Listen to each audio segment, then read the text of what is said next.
नमस्कार, स्वागत है आपका न्यूज इंडिया में। मैं हूं आपके साथ उमंग मथुर। आपको बता दें कि राजस्थान का सियासी घमासान अब एक नए मोड़ पर आ गया है।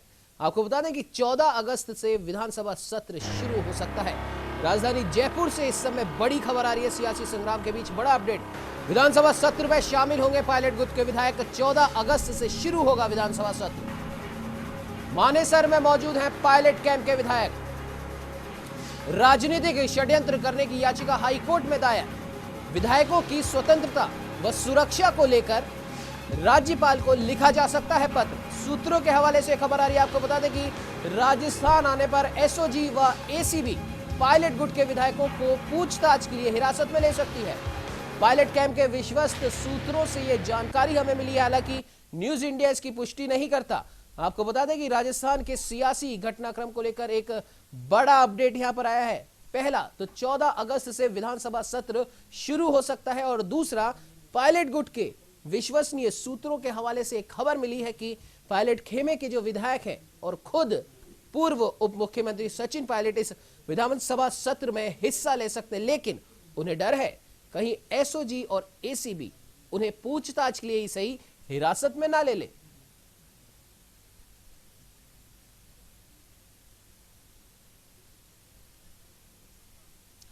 आपको बता दें कि राजस्थान के सियासी घटनाक्रम में रोज यहां पर नए नए अपडेट आ रहे हैं। राज्यपाल से तीसरी बार कल मुख्यमंत्री अशोक गहलोत मिले थे। राज्यपाल ने अपनी उन्हीं तीनों आपत्तियों को एक बार बता दिया था। फिर उसके बाद राज्यपाल ने खुद इस चीज की स्वीकृति दे दी है कि आप विधानसभा सत्र आप शुरू कर सकते हैं, लेकिन उन्हीं तीन मुख्य बिंदुओं को ध्यान में रखकर।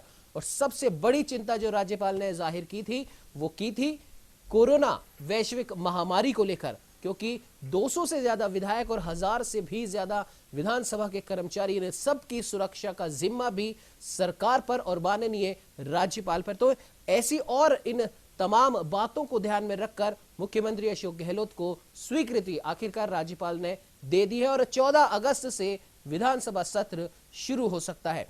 तो वहीं रोज अशोक गहलोत खेमा और पायलट खेमे से अलग अलग बाण यहां पर चलाए जा रहे हैं बयानों के। तो अलग अलग बयान दोनों के आते हैं। कभी पायलट खेमे से कोई बयान आता है, उसका पलटवार गहलोत खेमे से किया जाता है। गहलोत खेमे से कोई बयान आता है, उसका पलटवार पायलट खेमे से कहा जाता है। और यहां पर बयान भी आप देखिए कि बड़े ही रोचक अंदाज में दिए जा रहे हैं। एक तरफ परिवहन मंत्री प्रताप सिंह खाचरियावास कहते हैं कि मैं जब इस राजनीति में आया था तब लोग नेकर पहनकर घूमते थे, तो वहीं साथ ही साथ उसका पलटवार भी आया कि नेकर पहनने से किसी की कार्य क्षमता पर असर नहीं होता, उसके बारे में कोई पूर्वाग्रह नहीं होना चाहिए। आपने काम क्या करे हैं राजनीति में आकर वो ज्यादा महत्वपूर्ण है। जन सेवा आपने क्या करी है राजनीति में आकर वो ज्यादा अहम होता है। खैर, इस पर बात करने के लिए न्यूज रूम से हमारे संवाददाता लोकेश नागर हमारे साथ जुड़ चुके हैं। लोकेश, राजस्थान के इस सियासी घटनाक्रम में रोज नए नए रंग देखने को मिल रहे हैं, और आज एक और बड़ी अपडेट आई है। एक तो 14 अगस्त से विधानसभा सत्र शुरू हो सकता है, और दूसरा पायलट खेमे से बड़ी खबर यहां पर आ रही है। हालांकि न्यूज इंडिया इसकी पुष्टि नहीं करता, लेकिन खबर यह आ रही है कि पायलट खेमे के विधायक इस विधानसभा सत्र में हिस्सा ले सकते हैं। क्या कुछ अपडेट है लोकेश? निश्चित रूप से उमंग, जिस प्रकार पायलट कैंप से सूत्रों से जो खबर मिली है उसमें ये साफ किया है पायलट कैंप की ओर से कि जो विधानसभा सत्र आहूत 14 तारीख से होने वाला है उसकी कार्रवाई में सभी पायलट कैंप के विधायक हिस्सा लेंगे। दूसरी तरफ ये कयास लगाए जा रहे थे कि सचिन पायलट कैंप के पीछे जो एसओजी की एक टीम घूम रही है और एसीबी में उनके खिलाफ सरकार के खिलाफ षड्यंत्र करने का जो मामला दर्ज है, उस टीम को लेकर पीआर मीणा द्वारा जो पायलट कैंप के विधायक हैं उनने याचिका भी दायर की थी और हाईकोर्ट में वो मामला है। तो कहीं ना कहीं ये कोशिश दोनों कैंपों की ओर से की जा रही है, दबाव लगातार बनाए जा रहे हैं। मुख्यमंत्री अशोक गहलोत भी लगातार प्रयास कर रहे हैं कि जो पायलट कैंप के 19 विधायक हैं उनमें से कुछ विधायकों को तोड़कर यहाँ अपने कैंप में लाया जाए, जिससे सरकार को स्थिर रखा जाए। वहीं सचिन पायलट की ओर से पहले दिन से ये दावा किया जा रहा है 30 विधायक उनके संपर्क में और नेतृत्व से उनकी नाराजगी है। इसी बात को लेकर वो दिल्ली में मानेसर में अपने विधायकों के साथ मौजूद है। और कहीं न कहीं अब देखने वाली बात ये होगी, यदि सचिन पायलट जयपुर आते हैं तो तमाम जो एजेंसियां हैं जिनमें ये भ्रष्टाचार के प्रकरण विधायकों के खिलाफ चलाए जा रहे हैं वो किस तरह की कार्रवाई करते हैं। और दूसरी तरफ ये भी देखने वाली बात होगी, क्योंकि यहाँ अभी मुख्यमंत्री अशोक गहलोत द्वारा अभी तक ये क्लियर नहीं किया गया है कि विधानसभा सत्र के दौरान फ्लोर टेस्ट की मांग सरकार करेगी या नहीं करेगी। तो हो सकता है विधानसभा सत्र के अंदर मुख्यमंत्री अशोक गहलोत द्वारा कोई ऐसे प्रस्ताव या रखे जाएं जो कोरोना से जुड़े हों या अन्य राज्य के किसी बड़े मसले पर जुड़े हुए हैं, तो उस पर वोटिंग निश्चित रूप से होनी है विधानसभा में। और पायलट कैंप के विधायकों का और खुद सचिन पायलट का क्या रुख रहता है उसमें, कहाँ वो मतदान करते हैं और किस तरह कार्रवाई में भाग लेंगे, क्योंकि उससे पहले विधायक दल की भी बैठक बुलाई जानी है। तो कहीं ना कहीं अब नज़र पायलट के ऊपर है किस तरह आगे की व्यवस्था होने वाली है। बिल्कुल लोकेश, और इसी बीच में बीजेपी की तरफ से भी एक बड़ी अपडेट यहां पर आई है। उनका कहना है बीजेपी के तमाम नेताओं का और खुद अध्यक्ष सतीश पूनिया साहब का कि हम अभी सिर्फ वेट एंड वॉच की स्थिति में हम ये देख रहे हैं कि कांग्रेस का राजस्थान के अंदर जो ये सियासी ड्रामेबाजी चल रही है, एक बार वो खत्म हो और उसके बाद में कोई एक ठोस निर्णय यहां पर आए, उसके बाद फिर हम पूरी तरीके से एक्शन मोड में आएंगे। निश्चित रूप से उमंग, जिस तरह बीजेपी की इस पूरे प्रकरण में भूमिका रही, मुख्यमंत्री अशोक गहलोत द्वारा बड़े स्तर पर बीजेपी पर आरोप लगाए गए थे कि राजस्थान में जो वर्तमान सियासी उठापटक चल रही है उसमें बीजेपी का बड़ा रोल है। यहाँ तक कि केंद्र सरकार में बैठे बड़े बड़े नेताओं का नाम भी इसमें आया। गजेंद्र सिंह शेखावत जो केंद्रीय मंत्री हैं उनका नाम इसमें बाहर आया। ऑडियो टेप आया जिनमें सीधे तौर पर इस तरह की संलिप्तता का आरोप लगाया गया कि राजस्थान में सियासी षड्यंत्र में बीजेपी का बहुत बड़ा हाथ। वहीं अब बीजेपी की ओर से जिस तरह के बयान आए, आज नेता उप प्रतिपक्ष राजेंद्र राठौड़ जी ने इस पूरे मसले पर अपनी प्रतिक्रिया देते हुए कहा था राजस्थान की जो कांग्रेस है वो आपसी संघर्ष से जूझ रही है और कहीं ना कहीं वो दूर बैठकर बीजेपी को टारगेट करना चाहते हैं। राजस्थान की जनता सब देख रही है और आने वाले वक्त में कांग्रेस को इसका नुकसान उठाना पड़ेगा, इस तरह की प्रतिक्रिया उन्होंने दी थी। तो कहीं ना कहीं बीजेपी इस पूरे काल में ये एक इमेज कांग्रेस की बनाना चाह रही है कि राजस्थान में जिस सरकार को चुनकर आपने बिठाया था वो सरकार आपके कामों। आपको बीच में मैं रोक रहा हूं, हमारे साथ दीपक कुमार जी जुड़ चुके हैं, अधिवक्ता हैं। दीपक कुमार जी, बहुत बहुत स्वागत है न्यूज इंडिया में। जी उमंग जी। दीपक जी, जिस प्रकार से राजस्थान के इस सियासी घटनाक्रम में कहीं ना कहीं notice, high court, supreme court, राज्यपाल, संविधान है, ये तमाम चीजें यहां पर इंक्लूड की जा रही है इस घटनाक्रम में, क्योंकि आप एक अधिवक्ता हैं, कानून के ज्ञाता हैं, आपसे हम जानना चाहेंगे कि अगर सचिन पायलट खेमे के लोग विधानसभा सत्र में हिस्सा लेते हैं तो क्या एसओजी और एसीबी के पास में इतनी अभी पावर है जो नोटिस उनके खिलाफ है, उस हिसाब से क्या उन्हें पूछताछ के लिए ही सही क्या हिरासत में लिया जा सकता है? देखिए, अभी मैंने इसका नोटिस देखा नहीं है जी, और नोटिस का क्या उन्होंने ग्राउंड बनाया है इसके बारे में कह नहीं सकते जी, क्योंकि ये पॉलिटिकल केसेस हैं। जी, आई डोंट नो कि इस मैटर में उनको अरेस्ट करेंगे या बात करेंगे, पर ये जो पॉलिटिकल सिनेरियो है आज की डेट में जी, वो टोटल दोनों तरफ से इसी तरह का है। जी, और जहाँ तक लीगल मैटर्स की बात है तो अभी कुछ भंवरलाल जी ने कल शायद ये याचिका प्रस्तुत की थी जी, माननीय उच्च न्यायालय में, वो भी कोई एफआईआर को एक्चुअली की थी। जी, बिल्कुल दीपक जी। और दूसरी सबसे बड़ी बात यहाँ पर यह है कि अगर इस चीज को हम माने कि ठीक है पायलट खेमे के लोग यहाँ पर आते हैं, तो अगर कानून के हिसाब से हम बात करें तो उनके पास क्या कुछ कानूनी जो रास्ते होंगे उस हिरासत से बचने के?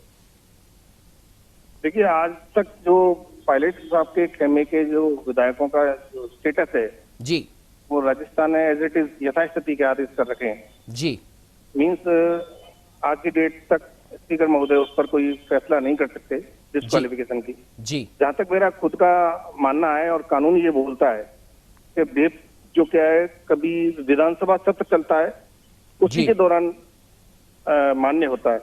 जी, अब ये पॉलिटिकल मीटिंग एमएलए की कोई भी कहीं भी कर सकता है, इसमें मेरे ख्याल से कोई उसका वेब नहीं लागू होना चाहिए और शायद उसी आधार पर माननीय न्यायालय ने इसको यथास्थिति का आदेश दिया। जी, बिल्कुल दीपक जी, आपने बिल्कुल सही कहा। अब खैर, अब देखने वाली बात होगी 14 अगस्त को ये सारी तस्वीर क्लियर हो जाएगी और राजस्थान की सियासी जो ये चल रहा है, पूरा ये जो घटनाक्रम चल रहा है, उस पर भी कहीं ना कहीं पटाक्षेप लगने के पूरे आसार है। फिलहाल दीपक जी, आप हमारे साथ में जुड़े, उसके लिए आपका बहुत बहुत धन्यवाद। राजस्थान के उस सियासी घटनाक्रम की ओर मुड़ते हैं जहां पर इस समय घमासान मचा हुआ है। जी हाँ, ब्रेक पे जाने से पहले हम बात कर रहे थे कि क्या पायलट खेमे के जो लोग हैं वो इस विधानसभा सत्र में हिस्सा ले सकते हैं या नहीं ले सकते। तो सूत्रों के हवाले से ये खबर भी आई है कि वो इस विधानसभा सत्र में हिस्सा ले सकते हैं। हमारे संवाददाता लोकेश के पास चलते हैं। लोकेश, जिस प्रकार से बीजेपी की हम बात कर रहे थे, तो बीजेपी इस समय वेट एंड वॉच की स्थिति में, तो क्या आपको लगता है कि विधानसभा सत्र के समय फ्लोर टेस्ट की मांग यहां पर हो सकती है? उमंग, आज जिस तरह बीजेपी के प्रदेश अध्यक्ष सतीश पूनिया जी से इस सवाल को किया गया था तो उन्होंने स्पष्ट रूप से मना किया कि हमें कोई आवश्यकता इस फ्लोर टेस्ट की नहीं है। लेकिन यदि सरकार इसकी मांग करती है, क्योंकि सियासी उठापटक संग्राम लंबे समय से चल रहा है और इस पर विराम की आवश्यकता है, खुद मुख्यमंत्री अशोक गहलोत भी चाहते हैं, तो कहीं ना कहीं सरकार की ओर से ये मांग की जा सकती है। उस समय पायलट को बीजेपी का समर्थन मिल सकता है। कहीं ना कहीं इसके संकेत बीजेपी के हर नेता, जिससे इस सियासी संग्राम के टाइम, इस पूरे समय चक्र में जब भी किसी बीजेपी के नेता से बातचीत हुई तो इस प्रकार के संकेत स्पष्ट रूप से मिल रहे थे कि यदि पायलट बड़ा सरकार के सामने एक विकल्प होते हैं तो कहीं ना कहीं बीजेपी पायलट के साथ खड़ी रहकर पायलट का साथ देने वाली है। बिल्कुल लोकेश, लेकिन अगर हम बात करें कि बीजेपी अगर पायलट खेमे का समर्थन करती है तो भी विधानसभा के गणित की अगर हम बात करें तो क्या लगता है आपको कि उस गणित में कुछ फेरबदल हो सकता है? क्योंकि अगर हम हेमाराम चौधरी जी के बयान पर जाए, जो कि कुछ दिनों पहले ही आया था, उन्होंने कहा था कि 2 दिन के लिए अगर अशोक गहलोत जो कि हमारे राज्य के मुखिया हैं, अगर वो बाड़ेबंदी हटा दें तो उन्हें भी पता पड़ जाए कौन किसके साथ है कौन नहीं है।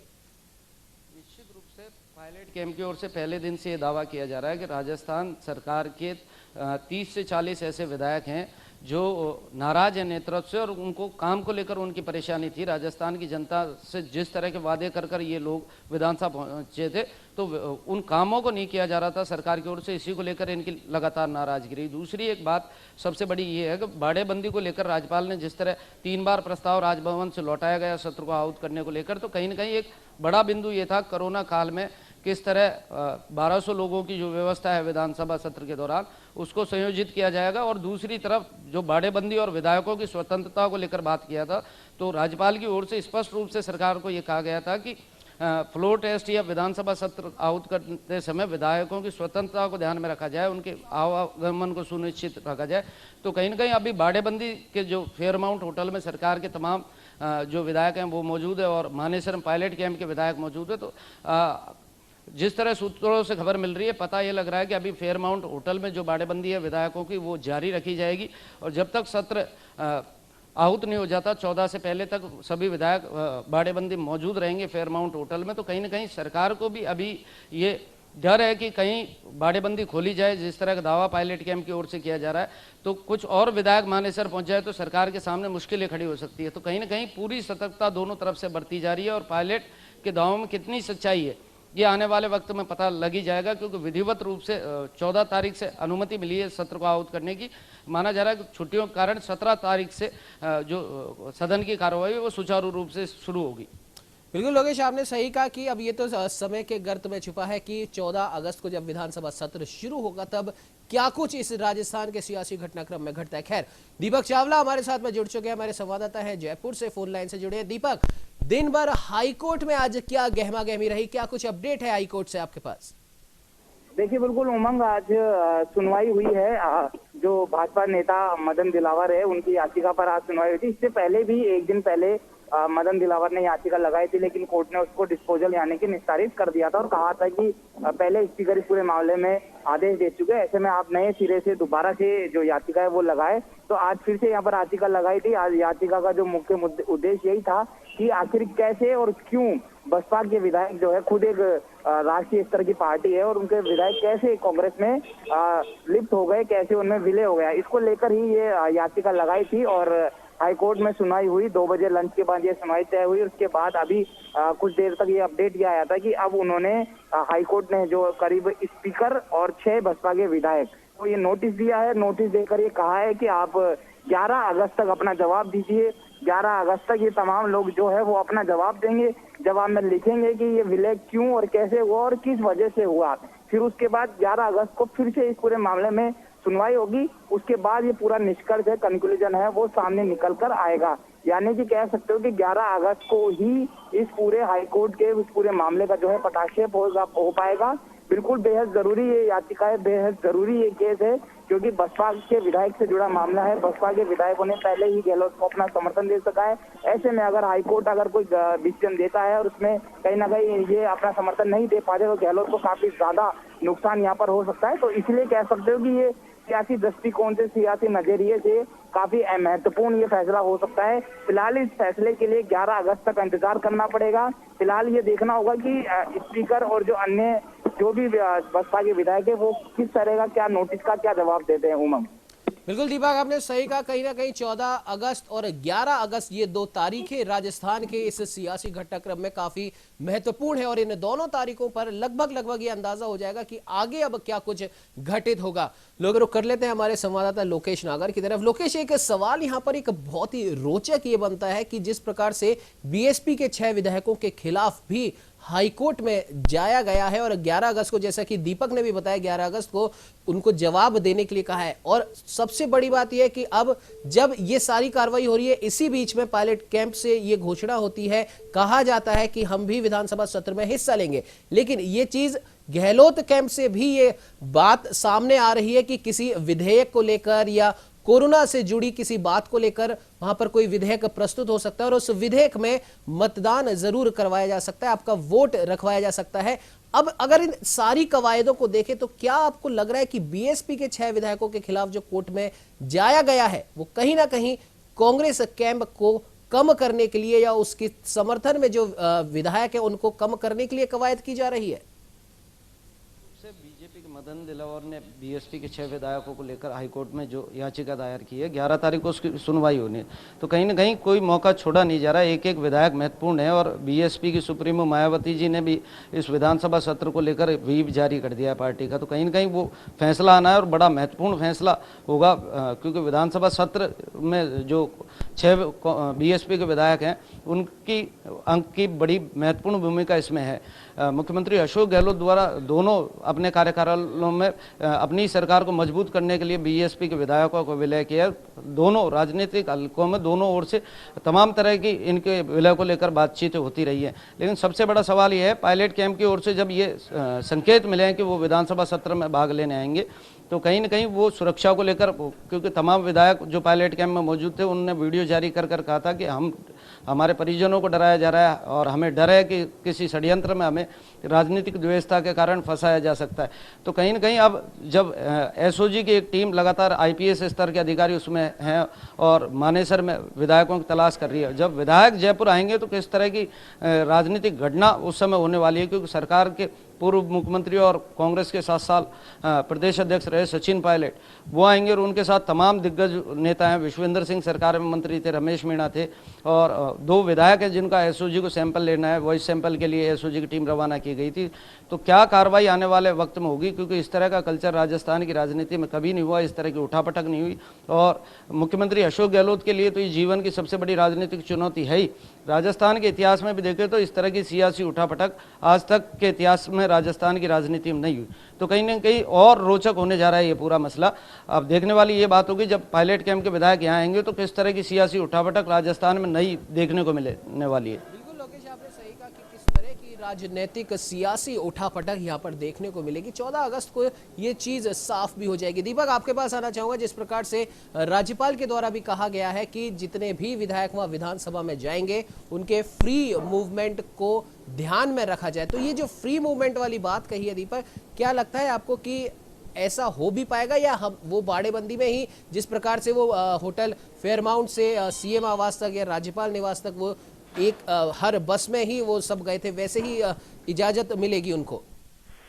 उमंग, माफी चाहता हूँ, टेक्निकल कारण से आपका सवाल जो है नहीं आ पाया। एक बार क्या आप अपना सवाल वापस जी बिल्कुल दीपक, जिस प्रकार से राज्यपाल ने मुख्यमंत्री अशोक गहलोत के समक्ष एक जो 3 बिंदु रखे उनमें से एक बिंदु ये भी है कि सभी विधायकों को फ्री मूवमेंट सुनिश्चित किया जाए, क्या लगता है आपको कि किस प्रकार से ये फ्री मूवमेंट सुनिश्चित किया जा सकेगा? देखिए बिल्कुल उमंग, बिल्कुल सही है। मैं लोकेश को, हमारे सहयोगी को सुन भी रहा था। वाकई राजस्थान में कभी भी इस तरह की राजनीति नहीं हुई और खुद गहलोत के लिए ये अपने आप में एक बड़ा चैलेंज है, किस तरह से अपनी विधायक अपनी सरकार को बचाने के लिए। और वाकई 14 अगस्त को जब ये सत्र विधानसभा का चलेगा तो वह 19 विधायक। दीपक माफ कीजिएगा, इसमें एक चीज और जोड़ना हम यहाँ चाहते हैं कि मानेसर से भी ये खबर आई थी कि एसओजी की जो टीम वहां पर गई है वहां पर बार बार उस टीम में बदलाव भी किया गया है। बिल्कुल बिल्कुल उमंग, आपने ठीक कहा। देखिए आईपीएस विकास शर्मा की टीम है, ये इस पूरे मामले को मॉनिटरिंग कर रही है। सबसे इम्पोर्टेंट बात यही होती है, किसी भी अगर विधायक की अगर आपको गिरफ्तारी करनी है तो उसको सिर्फ और सिर्फ आपकी सीआईडी टीम उसको गिरफ्तार कर सकती है, ऐसा नियम है। और जो पुलिस होती है वो उसको गिरफ्तार नहीं कर सकती, यहाँ तक कि पुलिस मुकदमा भी नहीं दर्ज कर सकती। अब एसओजी में मुकदमा दर्ज हुआ है, लेकिन एसओजी पार्ट होता है सीआईडी का, और इस पूरे घटनाक्रम में सीआईडी को भी इन्वॉल्वमेंट किया गया है। राजस्थान के इस सियासी घटनाक्रम पर हम बारीकी से नजर बनाए हुए। हमारे साथ इस समय हमारे संवाददाता लोकेश नागर और दीपक चावला जुड़े हुए। दीपक, ब्रेक पे जाने से पहले आपसे बात हो रही थी एसओजी की टीम में जो बार बार बदलाव किए जा रहे हैं, जो मानेसर गई हुई है वो, और दूसरा विधानसभा सत्र आहूत होते समय विधानसभा पहुंचने तक विधायकों का फ्री मूवमेंट किस प्रकार से किया जाएगा। जी दीपक। जी दीपक, मेरी आवाज सुन पा रहे हैं आप? लगता है किसी तकनीकी खामी की वजह से हमारे संवाददाता से हमारा संपर्क नहीं हो पाया। लोकेश, आपसे जानना चाहेंगे एक तो किस प्रकार से विधायकों का फ्री मूवमेंट सुनिश्चित किया जाएगा, और दूसरी सबसे बड़ी बात यहां पर ये जो एसओजी की टीम में बार बार बदलाव किया जा रहा है, क्या कुछ कहना है उसको लेकर आपका? जिस प्रकार एसओजी की टीम में लगातार बदलाव किए गए, तो कहीं न कहीं उन अधिकारियों पर भी दबाव, क्योंकि ये राजनीतिक मसला है, पूरा सरकार का हिस्सा रहे हैं वो सभी विधायक, तो कहीं न कहीं उस दबाव को देखते हुए और टीम को प्रॉपर कर जिन अधिकारियों के कंधे पर ये जिम्मेदारी दी गई थी, उनमें लगातार बदलाव इसीलिए किए गए क्योंकि लगातार उन विधायकों की तलाश जारी है और वो विधायक नहीं मिल पा रहे। इसका सबसे बड़ा कारण यही है, कहीं ना कहीं उस टीम में कुछ लोग ऐसे होने का सरकार को शंका हो सकती है कि कुछ लोग ऐसे हो सकते हैं जो पायलट कैंप को कार्रवाई की सूचना दे रहे हो। इसीलिए लगातार जो गृह विभाग है बड़े इनपुट लेकर टीम में बदलाव कर रहा था। वहीं दूसरी ओर आपने कहा विधायकों की बाड़ेबंदी को लेकर आपका सवाल है, तो विधायकों की बाड़ेबंदी को खत्म करने के लिए राज्यपाल द्वारा भी इंगित किया गया है कि सत्र को जब आहूत किया जाए तो उस समय विधायकों की स्वतंत्रता को ध्यान रखा जाए।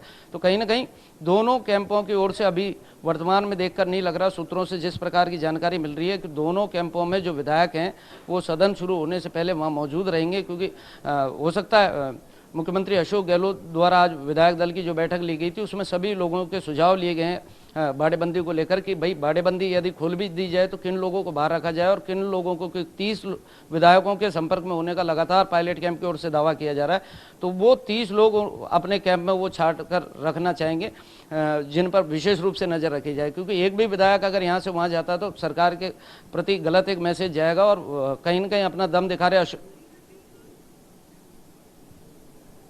सीपी जोशी का जो वीडियो यहाँ पर सामने आया था उसमें भी कहीं ना कहीं इसी और इशारा था। निश्चित रूप से उमंग, जिस तरह का वैभव गहलोत और माननीय स्पीकर का जो एक वीडियो वायरल हुआ उसमें भी दोनों की चर्चा में 30 विधायकों की चर्चा की गई थी और बीजेपी आज लगातार मुखर होकर इस पूरे मामले को बढ़ाने का प्रयास कर रही है, क्योंकि कांग्रेस के द्वारा लगातार राज्यपाल को बीजेपी समर्थित कर कहने और केंद्र सरकार के दबाव में काम करने का आरोप लगा रहे थे। कांग्रेस ने पूरे देश में इसको लेकर राजभवनों का घेराव किया था, तो कहीं ना कहीं बीजेपी को घर बैठे एक बड़ा मुद्दा मिला है। कल ये वीडियो वायरल हुआ था और कहीं ना कहीं एक सवाल भी पूछा जा रहा है, क्योंकि राज्यपाल पर जो आरोप लगाए थे उसके बाद पूरी सतर्कता, क्योंकि मुख्यमंत्री अशोक गहलोत भी निश्चित रूप से पूरी सतर्कता बरत रहे हैं, किन बिंदुओं पर सावधानी रखी जानी चाहिए। ऐसे समय में वो वीडियो जब बाहर आया, स्पीकर और उनके बेटे वैभव गहलोत की बातचीत चल रही थी, तो कहीं ना कहीं एक खेमा राजस्थान की राजनीति का ये सवाल कर रहा था कि ये वीडियो वाकई में वायरल हुआ है या फिर चलाकर इसको इस हालात में बाहर भेजा गया है, क्योंकि जिस तरह की बातचीत चल रही है उसमें सीपी जोशी जी द्वारा कहा जा रहा है कि बहुत टफ मामला है, 30 विधायक अगर एक साथ वहाँ चले जाते तो सरकार गिर जाती और उस समय अपने हाथ में कोई बात नहीं रहती। तो ऐसे समय में ये वीडियो आया है, कहीं ना कहीं आज दिन भर चर्चा का ये विषय रहा है। संवैधानिक पद पर हैं माननीय सीपी जोशी जी, तो ऐसे में बीजेपी के तमाम नेताओं की ओर से बड़े सवाल किए जा रहे हैं। कहा है कि वो एक राजनीतिक कार्यकर्ता नहीं है, वो एक संवैधानिक पद पर बैठे और सदन में व्यवस्था देने का उनका काम है, तो उनके लिए सभी जो राजस्थान विधानसभा के 200 विधायक हैं वो समान है, किसी राजनीतिक दल के वो कार्यकर्ता नहीं है। तो कहीं ना कहीं निश्चित रूप से सवाल करना बीजेपी का भी लाजमी है। इस तरह के वीडियो बिल्कुल लोकेश, और हालांकि समय इजाजत नहीं देता है, लेकिन फिर भी जाते जाते एक आखिरी सवाल आपसे हम ये कर रहे हैं कि 14 अगस्त को विधानसभा सत्र बुलाने की जो मांग की गई थी उसे राज्यपाल ने मान लिया है, और सबसे बड़ी बात यहां पर यह है कि 15 अगस्त की छुट्टी है और 16 की भी शायद कहीं ना कहीं अवकाश यहां पर घोषित किया गया है। तो उसके बाद में 14 अगस्त के बाद में सीधे 17 अगस्त को फिर से विधानसभा आएगी। तो इस तारीख का चुनाव क्या जानबूझ के किया गया है? जी, निश्चित रूप से दोनों तरह की बातें हैं, क्योंकि राज्यपाल की ओर से 21 दिन की समय अवधि के भीतर सदन को आहूत करने की एक शर्त रखी गई थी, उसी के अनुसार ये डेट जारी की गई है। दूसरी ओर आपने बात की वहाँ इस सदन को शुरू करने से पहले जिस तरह की बातचीत सामने आ रही थी, तो विधायक दल की बैठक होनी है इस बीच में, और विधायक दल की बैठक के लिए व्हीप जारी होगा पार्टी की ओर से। तो पायलट कैंप के विधायक ये सूत्रों से तो संकेत साफ कर सके हैं कि वो विधानसभा सत्र में शामिल होंगे, लेकिन पार्टी के व्हीप में और विधायक दल की बैठक में वो शामिल होंगे कि नहीं, ये अभी स्पष्ट नहीं है। तो देखने वाली ये बात होगी, सत्र शुरू होने से पहले विधायक दल की बैठक में पायलट पहुंचेंगे और किस तरह की बात होती है, और नहीं पहुंचेंगे तो पार्टी उनके खिलाफ किस तरह की कार्रवाई करती है, इस पर जी बिल्कुल लोकेश, आपने सही कहा। हालांकि समय इजाजत नहीं देता है और राजस्थान का सियासी घटनाक्रम है ही कुछ ऐसा कि इसे समय के पहिए में बांध नहीं सकते। खैर, फिलहाल इस चर्चा में इतना ही। आप सभी दर्शक हमारे साथ बने रहिए और देखते रहिए न्यूज़ इंडिया।